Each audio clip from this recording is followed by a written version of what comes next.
All right, good Thursday morning. It is March 27th, 2025, and you're listening to PNW Today streaming on WJOB and JED TV.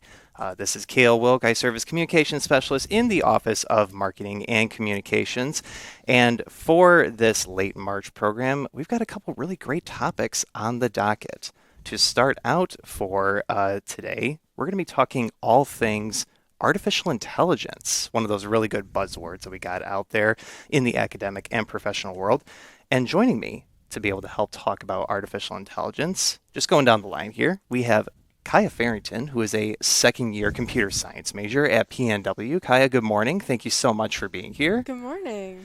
We have Grace Yang, who is our department chair for computer science in the College of Engineering and Sciences. Grace, thank you so much for being here this morning. Thank you for having me and glad to be back to your show. Of course, Grace is no stranger to the PNW Today program. And last but certainly not least, we have Kuryun Jung, who is our department chair for Computer Information Technology and Graphics in the College of Technology. Kuryun, thank you so much for being here this morning. Thank you, Kel, and audience. Very happy to be here to share what we have in AI offering. Absolutely. And, we were, before we started the show in the studio, I was commenting that between Grace and Curry, they're two of the most sharpest dressed people that we ever have on campus. So to be able to have them to be, we're a little casual with our PNW spirit wear today. It's always, it's kind of funny to be able to see you outside of the blazer for once. So let me just go ahead and run down a quick laundry list of some of the upcoming events that we got on campus.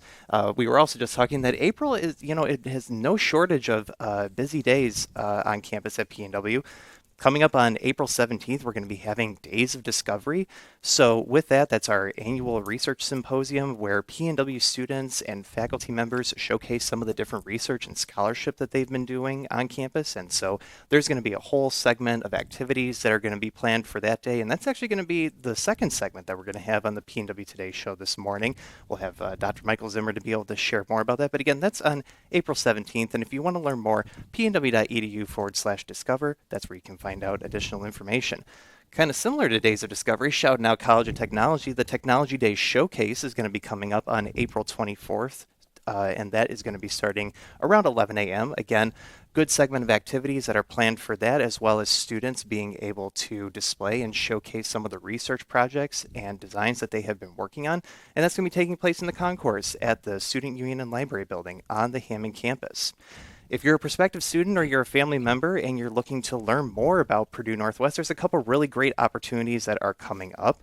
So we have Start Your Journey at our PNW Westville campus. That'll be on April 24th. Check-in will start at 4:30 p.m. And we also have Preview PNW that's going to be on April 26th, and the check-in time starts for that at 8:30 a.m. And for both of those are events that are really great opportunities for prospective students and families to be able to learn more about all the different resources and offerings that we have at Purdue Northwest, how to go ahead and get started with your academic journey, what resources are available to you, and our lovely friends in the Office of Admissions and Financial Aid will be with you every step of the way. So a couple of URLs to go ahead and shout out: pnw.edu/start-your-journey. That's where to go for the Westville event, and pnw.edu/preview to go ahead and check out Preview PNW. Again, April 24th and 26th, those are the dates for those. And last but not least, be sure to circle your calendars. April 30th, that is PNW Day of Giving. That's one of our big events for the spring to go ahead and encourage everyone to go ahead and make gifts to go ahead and support PNW students, support their scholarships, their student organizations, all the wonderful activities that really enhance their education at our university. Again, mark your calendars, April 30th for that, and later in during that month, we will have another PNW Today program, actually on April 17th, to go ahead and talk all things Day of Giving. But for now, let's go ahead and talk all things artificial intelligence. Again, we have Kaya Farrington, Grace Yang, and Kuryun Jung that are joining this morning to help talk about the topic. So I think a good starting point for our conversation is to kind of demystify a little bit what artificial intelligence is, because if we think about it, it's actually been around a whole lot longer than might be popularly conceptualized. So Grace and Kuryun, I'm going to tee it up to you first. Go ahead and tell us about what does it mean when we study artificial intelligence? I think we can just put it in simple words. Artificial intelligence is about building systems that can perceive, reason, learn, and act, just like humans do, but of course, faster and at scale. And AI is like everywhere. And your like voice assistants, Alexa, Siri, the recommendation systems that we use in YouTube, in Netflix, autocorrect, spam filters, chatbots, the self-driving features in your cars, right? All those systems, they're powered by AI, working behind the scenes. Absolutely. Yeah. And Korean, Yeah, to me, I please. think that AI is the ability of intelligent thought process that can be done by machine. As you know, Grace mentioned that we see all kind of instances of this kind of ability coming out through the applications. That's right. I mean, this thanks to ChatGPT, it officially released in November of 2022, and then all of a sudden the mass population getting some access to the AI that a lot of people, I mean, especially scientists and all and engineers have been doing behind the scenes, nobody really had access to. So yeah, it's coming. Yeah, And so, Kaya, whenever so you're a computer science student at Correct. PNW, and you have an interest in studying artificial intelligence. Mhm. And so, when you tell people that that is the area that you study, how do you explain it to them? I almost view it as like a black box, and in that is an algorithm that uses what you've previously, what's previously out there. So I view it as AI can't generate anything that's, at least so far, that's not out there already. Um, so yeah, that's kind of how I explain it. Okay. Well, and I think that that's a good foundation to be able to start out here with our understanding of how it is that artificial intelligence works and what are the different applications that it can go ahead and provide for us. And one of the questions, of course, that we were discussing before we got into the studio here was why it's so important to be able to be studying this area currently right now. So, Grace, I'm going to start Yeah. out with you again. So, why do you feel that it's important for students and faculty and staff at PNW to be able to be studying artificial intelligence? Well, it is such an important area of study. In my opinion, probably is the most important because AI is already shaping the world around us faster than ever. It is pretty much behind every single innovation that is shaping our future. So, learning AI can help us to understand what's happening and prepare us to be part of it, which means we want to be able to use AI responsibly. We want to help to build the next great breakthrough. We want to also make sure that AI really will work for us. So it's not just about preparing us for jobs of the future, but also for values, systems, and relationships that may define our shared society. AI is like critical. It's also because we are right now standing exactly at the intersection of rapid innovation and deep uncertainty. Because the pace of this technology advancement is outstripping our existing framework for education, ethics, and governance, right? So AI integrates more deeply into the daily life. They also raise profound questions about like privacy and security. So the urgency to define, to build a transparent and accountable framework becomes essential. So we want to make sure to be able to better harness its benefit and also prevent maybe unintended harm. So that's that important. Absolutely. Korean, would you like to add anything to that too? sure. Yeah, echoing what Grace has mentioned, that I think that this is just very fast, rapidly advancing field of technology. Think about technology that really has changed our life very much. But we are at a very exciting time that we'll see another big change in our life. In the past, we left our memory to Google. That's a technology changing, so we don't have to memorize everything. But now we are kind of like leaving our thought process to AI. We want AI to help us to think. But that's, I mean, great thing. But the downside is that how can we trust, what AI generates? This is a lot of ethical issues, a lot of, governance, and also the risks involved that, we have to really educate people how to, use AI responsibly. Absolutely. So, Kaya, when you started at PNW and you wanted to get involved with studying computer science and with artificial intelligence, were some of these questions at the forefront of your mind as well, and or were there others that inspired your area of study? Yeah, I had a lot of questions as I was coming in, ChatGPT was kind of just first created, and so it was this like, what is this technology as I'm like starting this degree in technology? Um, and so our program actually has a um, concentration in AI, and so I'm going to be starting that next year, and I'm so excited to kind of dive into that.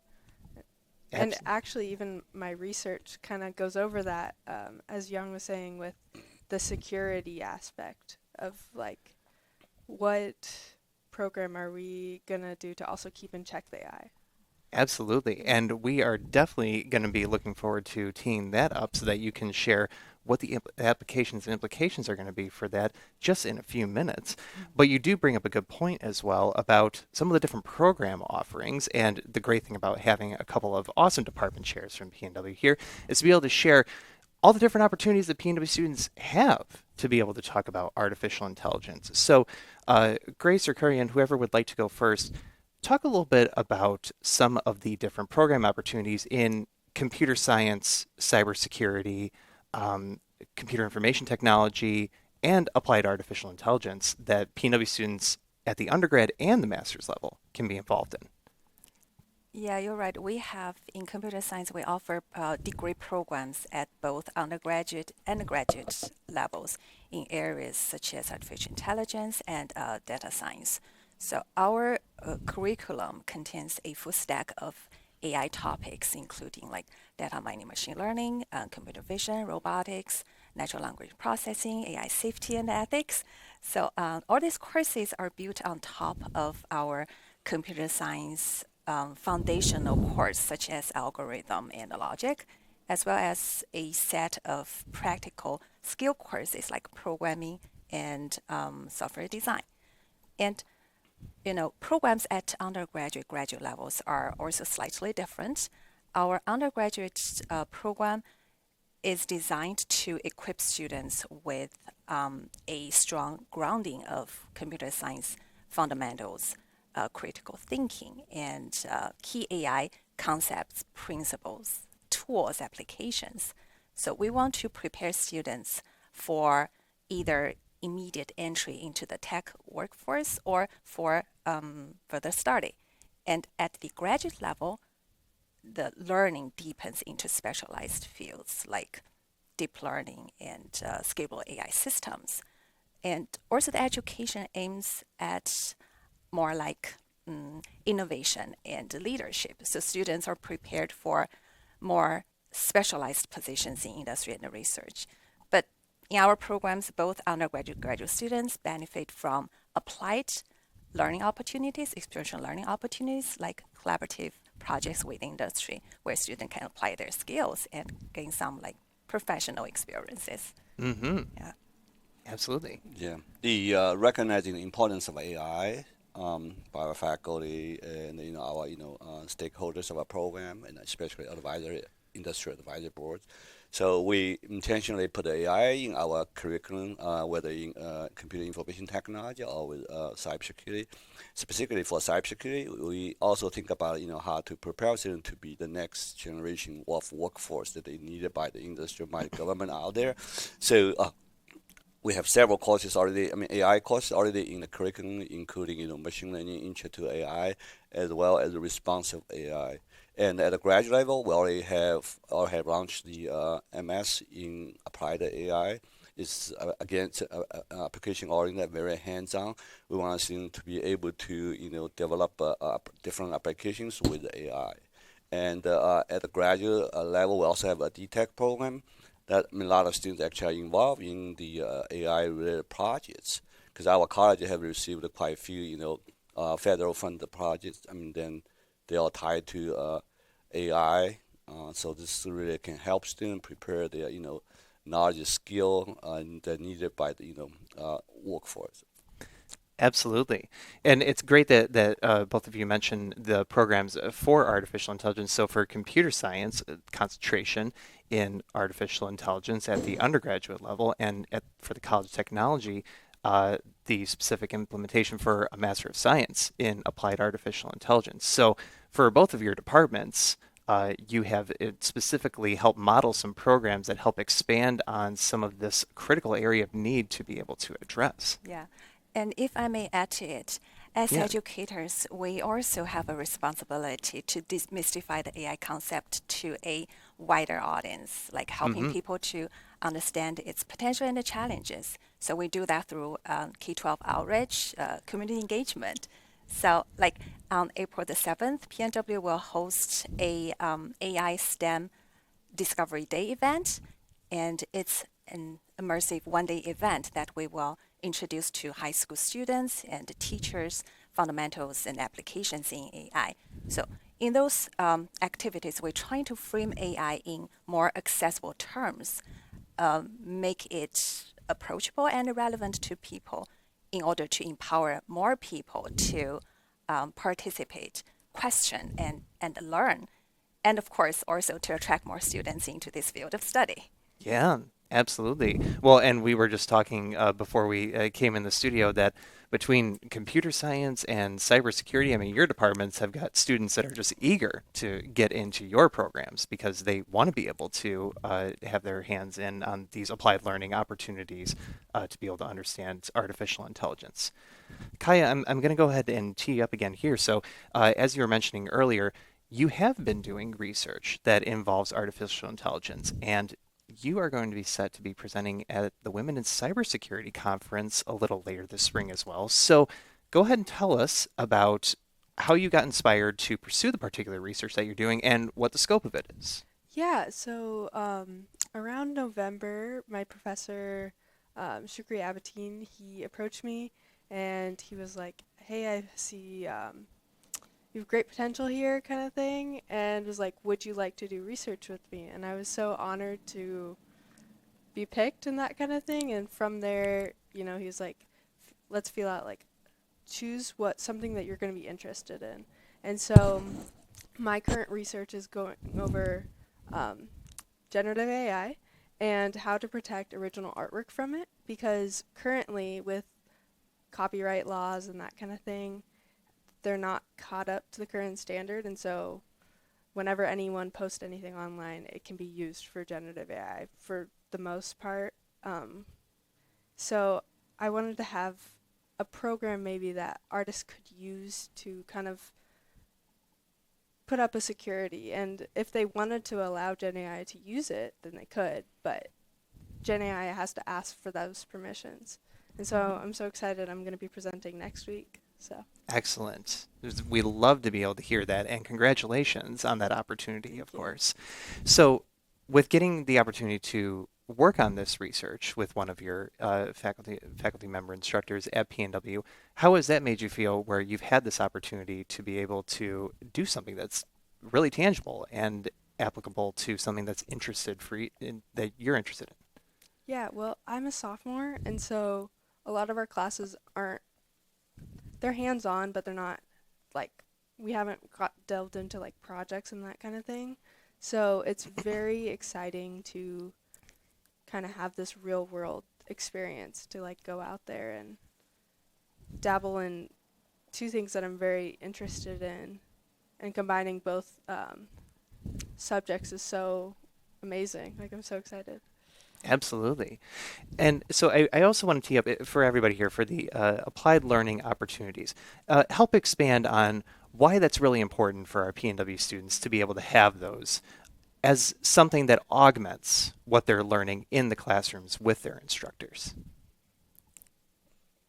Yeah. So learning by hands is actually a very important process of learning because they really help you to retain the knowledge skills. Because this is without doing just by reading book, I think probably not much knowledge on the skill will be, retain your memory. They did a lot of study around this. I think this is important. Plus, PMW has tradition offering, applied research. So our students are very much involved in all kind of, applied research. We have, for College of Technology, we engage with industries, local government, and the business. So we really want to, use our talent to help the local business to, grow, whatever they want to grow. Yeah. Yeah. Absolutely. We want to make sure our students are like career ready. So we cannot just ask them to wait till they join the workforce, right? So we have all kinds of opportunities for students, like undergrad research, what is Kai is doing.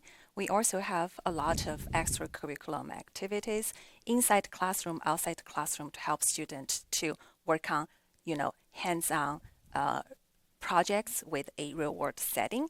So students, they can get into the kind of the career development at early stage. So we encourage that, learn by doing it. Absolutely. Well, and like we were saying, the time flies by really quickly on the PNW Today program. So let me just go ahead and tee up a couple more questions for you folks. Since artificial intelligence is this really important area to be studying, connects with computer science, computer information technology, what are some of the different roles that graduates from these programs can expect to transition into? While students studying AI really are prepared for a wide range of high-demand careers across industries. They may include like machine learning engineers, robotics engineers, data scientists, software developers, natural language processing specialists. They're also well suited for the emerging interdisciplinary careers where AI intersects with business, manufacturing, healthcare, public services. So really a lot of opportunities and chances. Excellent. Korean. Yeah. I concur with what Grace mentioned. Actually, the opportunity is everywhere. It doesn't have to have a title stating that it's AI related or not, but it's everywhere. I remember one of our industry advisor talked to us after right after the ChatGPT was officially released. He said his company just from top they are pushing for using generative AI everywhere in the work. So this is you can see that AI is everywhere. It doesn't have to be, where specifically say, okay, this is an AI-related job or not. So you can find an opportunity to apply AI to solve different kind of problems in your workplace. Yeah, as long as you're technically, savvy and you know how to solve a problem, and with critical thinking skills, that's all we care about. Yeah. Absolutely. And Kai, I'm going to tee you up here 1st for this question. So if there was a prospective student that was curious about learning computer science, computer information technology, artificial intelligence, what would you say to them to encourage them to pursue this area of study? Well, I started, I came into college and I didn't have any programming experience. And I know that can be daunting, especially being a woman in the field, that there's guys around me that did have so much experience. And so PNW does make that transition into this. I've never seen this before, to learn that problem solving. Like I had that desire and that want to solve the problems. And so it's such a rewarding career to get into. So Absolutely. Grace and Korean, what would you say to prospective students that are curious about these areas of study? Well, first of all, AI is already shaping our world and the future, right? Like it or not. And so the more we understand it, the more controllable and ethical its development can be. And also, just like any previous technology advance, AI also challenge us to reflect on our values and continuous strive for our betterments, like as individuals and as a society. So if there's ever been a good time to learn about AI, it's now. Absolutely. Korean, last but not least. As I mentioned it before, it's an exciting time for technology for young generations, and we have to be open-minded and embrace the new, developments or new, breakthroughs, and that can change our lives, especially with, all the developments in AI. A lot of knowledge workers will be replaced by the AI system. This is very critical. Unlike older days, all the laborers will be replaced by robots, but we are seeing the knowledge workers will being replaced by AI. But think about the other way. AI is not a Swiss knife of, to problems. Not every problem can be solved by AI. Still have to have, human judgment, verify the outcome of the AI system. So that's our responsibility to really make sure that we can responsibly using the AI, make sure it's not using it for the bad purpose. Yeah. Absolutely. Well, all of you have given such wonderful information. I'm so appreciative of all of you for taking time this morning to be able to talk all things artificial intelligence on the PNW Today program. Let me just go ahead and leave everyone with a couple of URLs to visit. If you want to learn more information about the programs that Grace and Kurgan have been talking about, pnw.edu/computer-science will take you to the department page for our Department of Computer Science, and pnw.edu/technology will take you to our College of Technology that will help expand on some of the different program offerings for cybersecurity, computer information technology, and the MS in Applied Artificial Intelligence, as well as that DTech. So with that, that has been our first segment of the PNW Today program. We're going to go ahead and take a quick break, and we're going to transition and talk all things Days of Discovery. So stick around. All right, welcome back to the PNW Today program, streaming on WJOB and JED TV. Again, this is Kale Wilk from the Office of Marketing and Communications. And for our second segment, we're going to be talking all things Days of Discovery, one of our great spring events that we have. And so joining in the studio to be able to help share some of the great information about it, just going down the line here, got a couple students from our wonderful Department of Biological Sciences, shout out biology. We have Seth Gozo, who is a third-year biological sciences major at PNW. Seth, thank you so much for taking the time to be here early this morning. Yes, of course. I'm super excited to be here. Can't wait to, get to talking about our research and everything else. We also have joining Alex Shaman, again, another third-year biological sciences major at PNW. Alex, thank you so much for being here this morning. Thank you so much for having me. Glad to be here. And then another person who is no stranger to the PNW Today program. Always great to have Michael Zimmer, our Associate Professor of Biological Sciences and Faculty Fellow for Undergraduate Research in the studio today. Michael, thank you so much for being here this morning. Good morning, Kale. Good to see you. So, Days of Discovery is on the docket for April 17th of this year, and that is our annual research symposium that we have on campus that helps showcase some of the really awesome research, scholarship, and different activities that our students and faculty have been involved in during a given academic year. So, Michael, let's just go ahead and start out here. Give us the skinny and the background on Days of Discovery, what all is involved, Sure. and what purpose that helps serve for our campus community. Of course. So to be honest, I think you did a really nice job summarizing it. I didn't want to steal your thunder or anything. No worries. As you suggested, this is an annual event held every year in April. And we think of this as an opportunity, really a celebration of scholarship, broadly defined. Not only is it an opportunity for those individuals to, faculty, staff, and students to share their work, but more importantly, it's an opportunity for the larger campus community to learn a little bit more about what's going on. A lot of times we're very much siloed in our own departments and our own colleges. Here, we have the chance to go learn about what other departments and colleges are working on, because there's a lot of great stuff going on. Absolutely. And with Days of Discovery, there's typically a very good lineup of different events that are available for people to go ahead and check out. There's a keynote speaker. That's correct. Poster presentations. Right. So what's all going to be on the docket for this year? So since you mentioned poster sessions, over the last few years, this event has really grown. We've even though registration deadline has not come yet, registration deadline is this Sunday, but we've got just under 200 registrants that have registered to participate. So what we've had to do is to kind of really modify our event. Typically, we're able to hold a single poster session. This year, we're going to have to divide that up into two separate poster sessions. So there'll be one in the morning and then one in the afternoon. As you mentioned, we typically invite a keynote speaker to tell us a little bit about what they're doing. This year, we have Brian T. Murphy, who's in the College of Pharmacy at the University of Illinois Chicago, who has agreed to be our keynote speaker. And he works in the area of antibiotic discovery. We obviously hear a lot about public health in the news. We're hearing a lot about influenza and measles. However, there are some problems that persist and don't go away. And one of those is this issue of antibiotic resistance. And so his work is trying to find new tools that we can use to treat bacterial and fungal infections. All right. Some very timely topics Absolutely. on the docket. So, Michael, I want to also be able to pose a question for you as a faculty member. So engaging in research and these hands-on learning opportunities, how does this help enhance a PNW student's experience while they're here on campus? Yeah, that's a good question.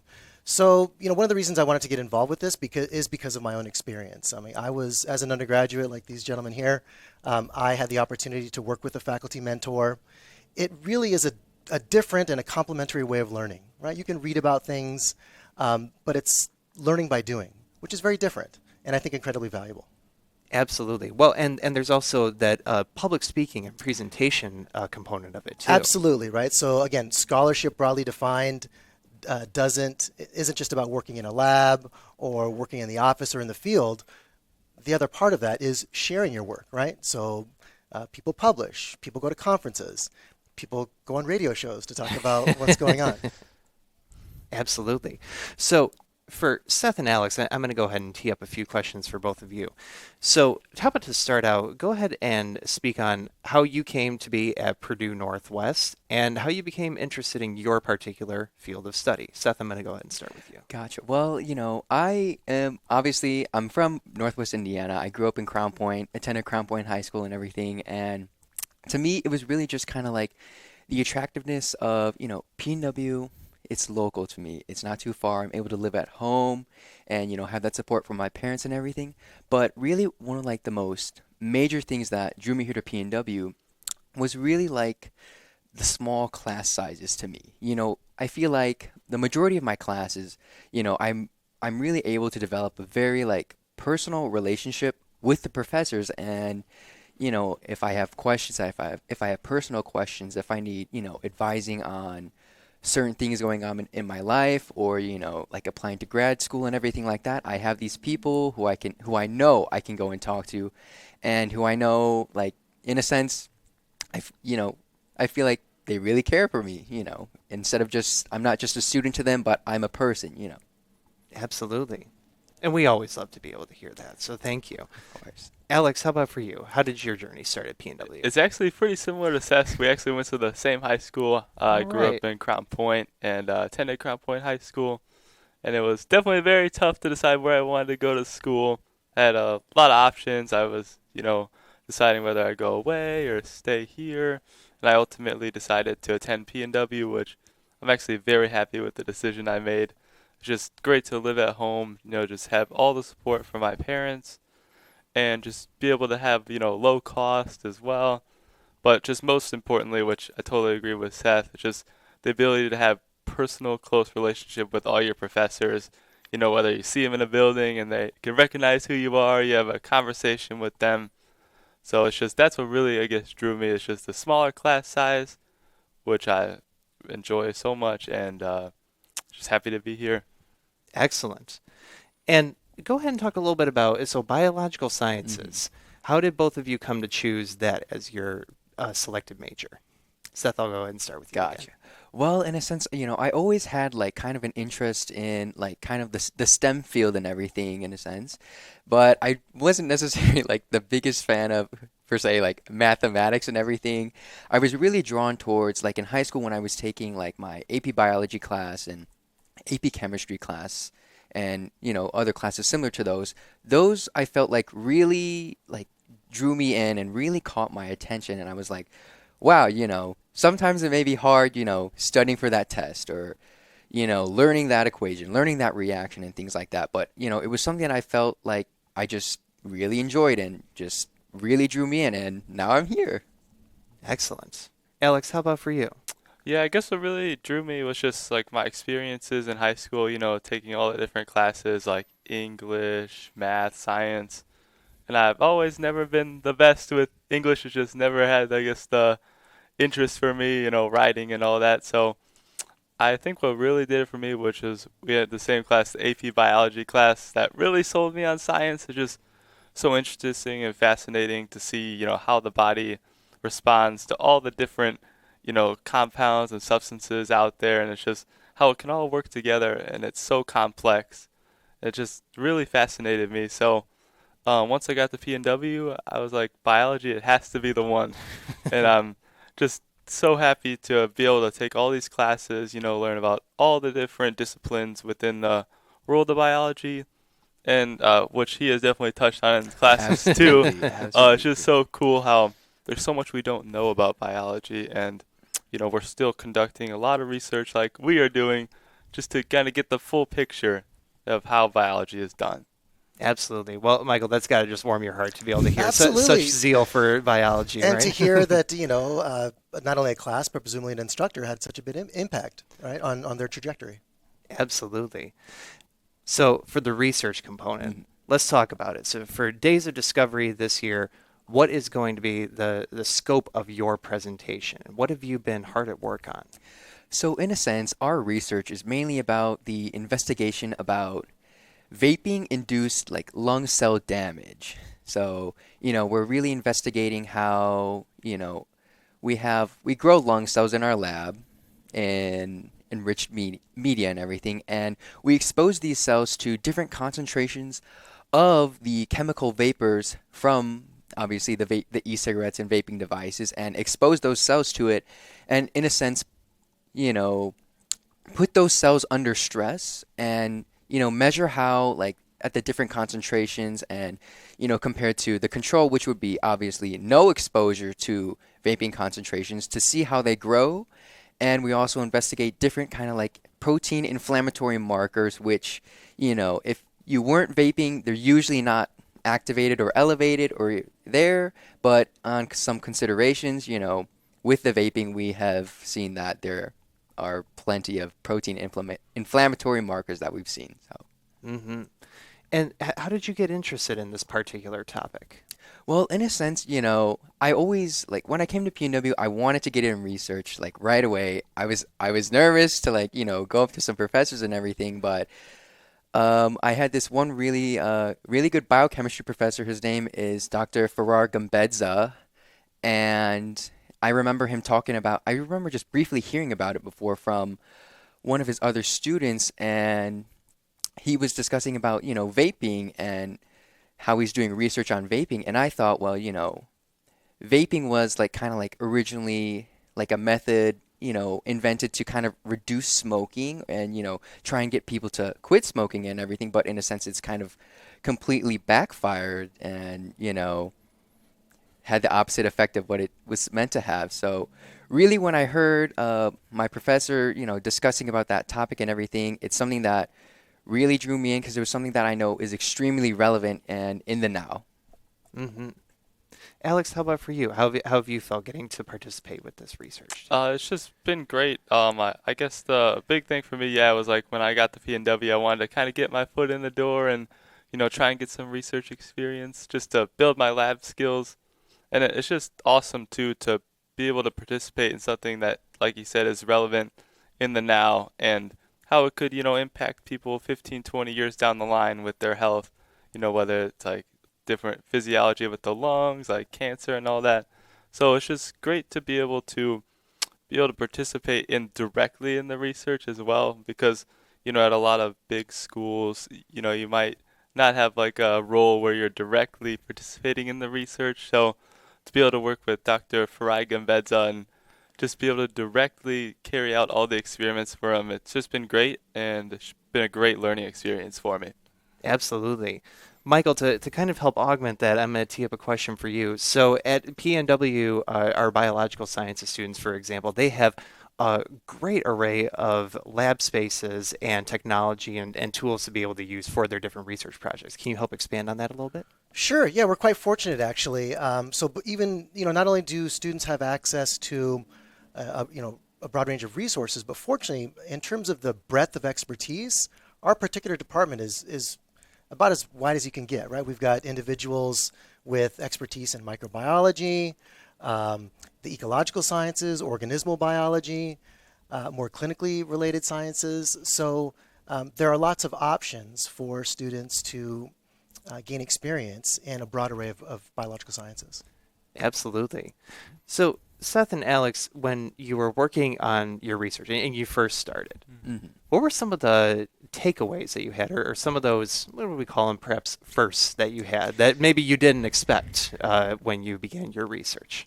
Well, I want to say like I want to say like I was extremely nervous to be, going into like, wow, you think of research and you think of like, oh, it must be some like really super complicated and, big thing going on. And, in a sense, sometimes it is.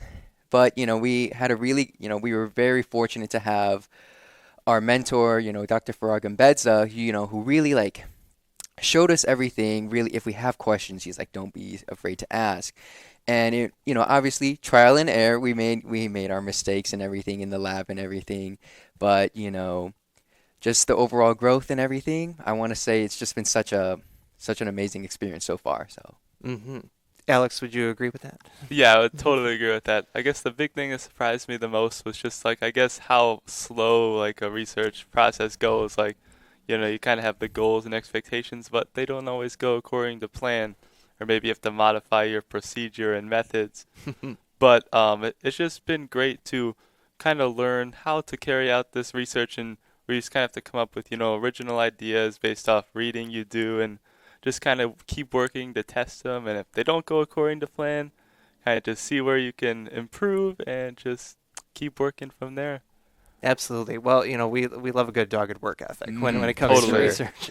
So, and a good component of that too is I would say time management as well. So, what tips do you have for others that engage in research? Maybe it's their first time that they'll be engaging in a research project. What tips do you like to be able to give to them, whether it's time management or other factors? Well, one major thing I would say is like, when you go into the research, like not necessarily a tip, but just a mindset of, I was thinking like, okay, we have these big goals, we have these big ideas, we have plans, we want to execute them, right?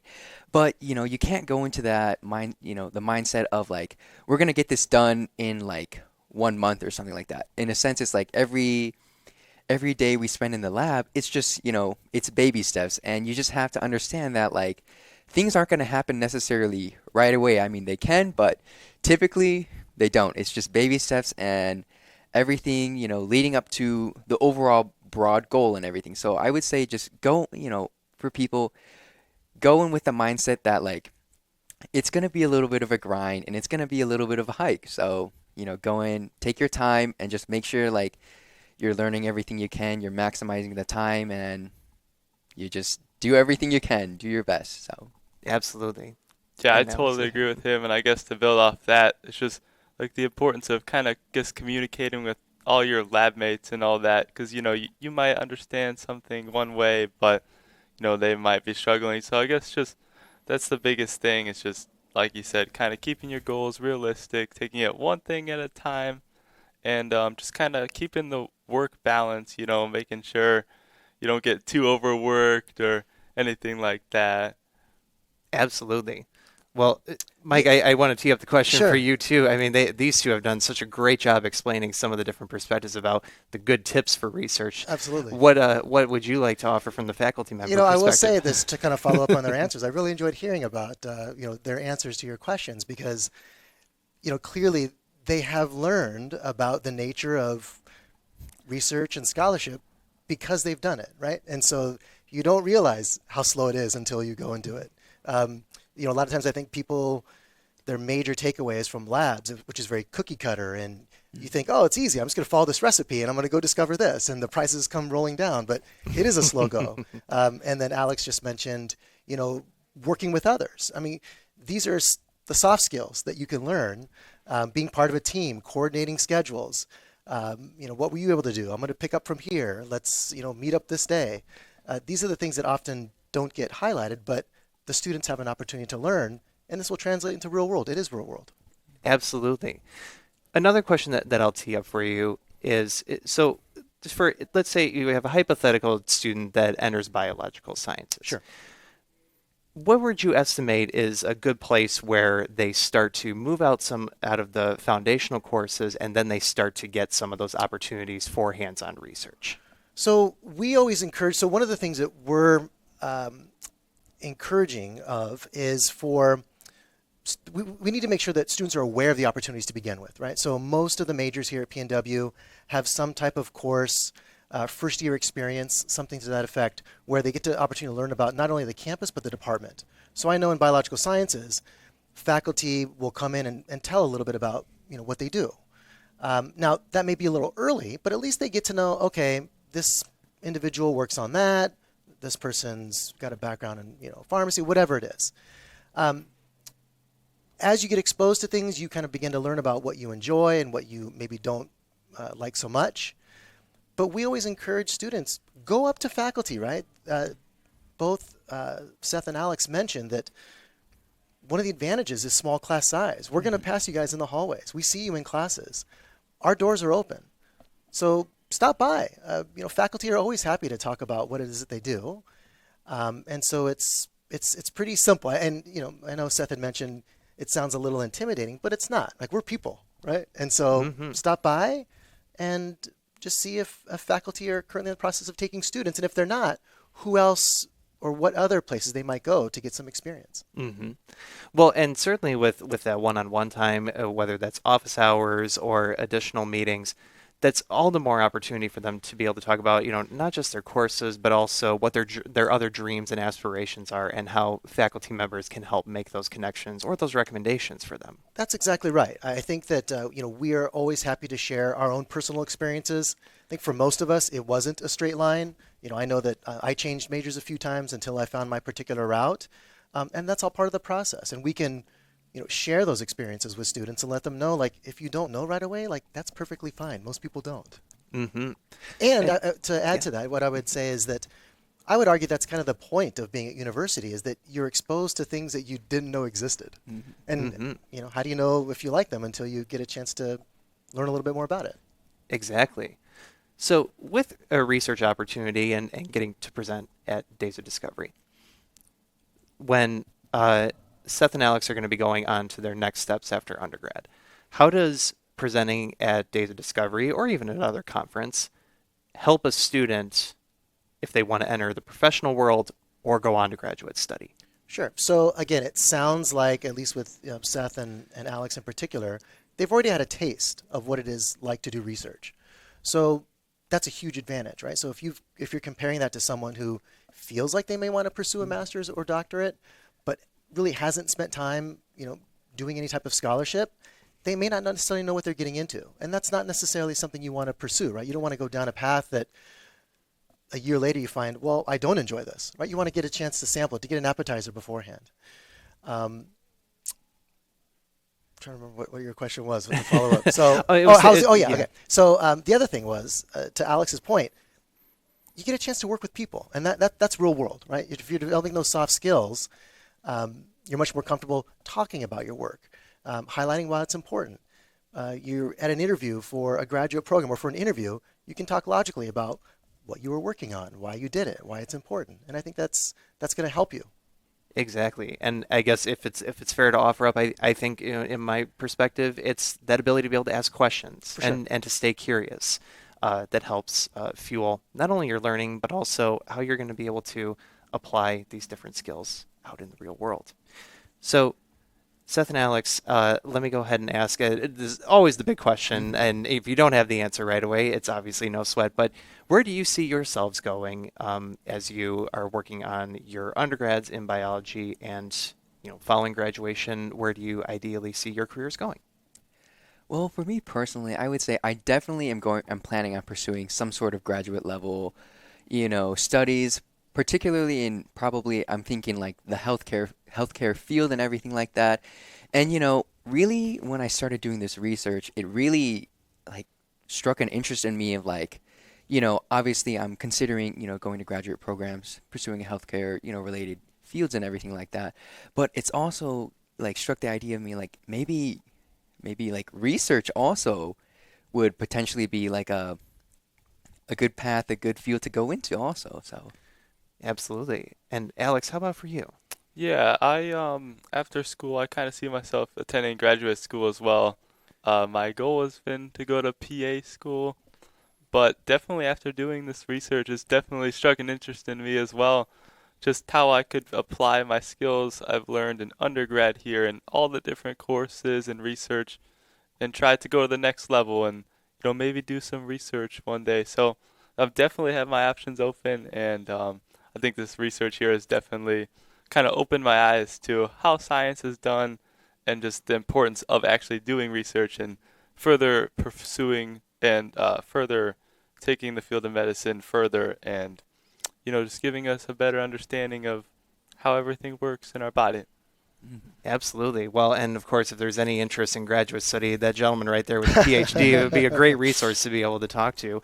Obviously, with our masters in biology that we have here, if biology was one of your fields. But I know, like you said, you've got some different healthcare related topics that are top of mind for you, which is really great and really interesting. So, looking at for whether it's peers that you have at PNW or let's say a hypothetical prospective student that was interested in getting involved in research, what would you say to them to encourage their curiosity and their interest in pursuing a research project and presenting it as well? well, like the main thing I would say, if like, we have a prospective student who's interested in research, obviously, first things first is you need to go like reach out to faculty, get to know faculty, understand like, what's going on in the background. Because, a lot of times, students, as students, we go to class, we go to lecture and everything.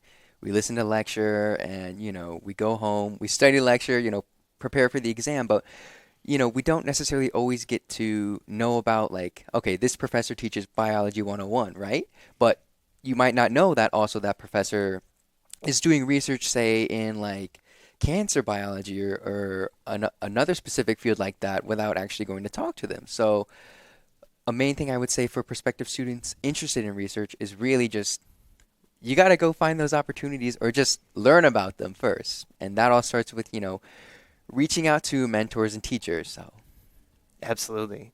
And Alex, how about for you? Yeah, I guess to build off that, it's just to kind of, when you're taking your classes in the like lower level, when you first start in college, you just kind of see where your interests are at, and say there's really a class you enjoy. You go up to the professor and just kind of ask them what research they're involved in, and if it's truly something that you would love to do, just ask them if you can get involved in any way. And I think the great thing about the research too is like it's so easy to kind of get bogged down in your classes, taking exams and all that. But it's just kind of the importance of also learning the skills that are more hands-on, like he said, kind of getting your hands dirty and, doing the actual work and, just kind of getting that balance between everything. I think that's just a great thing, and I encourage everyone in PNW to, try and pursue those opportunities. Hey, we love to hear that. The only thing that I would just want to offer in addition is since your research project stemmed from looking at trends and impacts with vaping, staying up on current events. That's always a great thing to be able to For do sure. too, so that you can see what directions that the different scholarship is going, as well as how it can inform your particular interests and where it is that you want to study. Mike, I do want to be able to pose another question for you as a faculty member. Sure. One of the things that that comes to mind for Alex and Seth is that with faculty members, there's these great relationships that are able to be built not only as like mentors but also as sponsors for students. Sure. Can you help speak on that a little bit too? Sure. Before I get there, though, I would like Yeah. to kind of follow up. So, with this hypothetical student that may be interested in wanting to get involved in extracurricular activities, I'd highly encourage that person to plan on attending Days of Discovery on Thursday, April 17th. That's a great way to learn about what's going on campus. So you're exactly right. I mean, I think that we as faculty, obviously our primary job is instruction. There's a requirement for, a scholarship and service as well. But we've benefited from someone taking time to mentor us, right? To sit down and tell us about their work, to teach us how to do things, read papers, and ultimately shed light on what are the options if you want to take it to the next step. So I think, faculty, if we think about how we got to where we are. It's an opportunity to help that next generation get to where they want to go and help achieve their goals and reach their potential. Absolutely. Way to pay it forward. That's exactly. And exactly to your point as well, if you want to be able to learn more about student research and all the different possibilities, because the great thing about Days of Discovery is that, like you were saying with the poster sessions, I mean, it is just wall to wall, even using the stage area as well in Alumni Hall of all the different research projects that students have been working on. It's incredible to see. Yeah, and I think it really is the one event that we have each year where, again, all colleges are represented. You're going to see everything that people are doing. So it really is a great opportunity to learn about the great work that's going on campus. Absolutely. And just because we love to be able to shout out URLs, pnw.edu/preview. That's going to be coming up, and that's going to be on April 26th at the Hammond campus. That's always a great opportunity for any prospective students and families to be able to visit us, learn more about the different majors that we have, student organizations, athletics, learn about paying for college and what it means to be able to attend Purdue Northwest and all the opportunities that you have, including research. pnw.edu/preview. That's the URL to note down. And so, once again, if anybody is interested in coming out for Days of Discovery, pnw.edu/discover, that's the URL to go to be able to learn more all about the different events. And that's going to be on Thursday, April 17th at the Hammond campus. We would love to see you there and love for you to come out. And so that wraps it up for the PNW Today program on March 27th, 2025. Thank you very much to Seth, Alex, and Michael for taking time this morning to be able to join us to talk all things Days of Discovery. Very much appreciative of all of the information that you've been able to share. It's been absolutely great having a conversation with you, and I look forward to being able to stop by a Days of Discovery to learn more about your poster. So get your elevator pitch prepared. So Absolutely. And then, as always, shout out to Adriana in the studio, our lovely communication and creative arts student, always holding it down so well for us. We will look forward to seeing you next time for PNW Athletics and PNW Today later in April. So take care, have a great rest of your week, and we'll see you next time.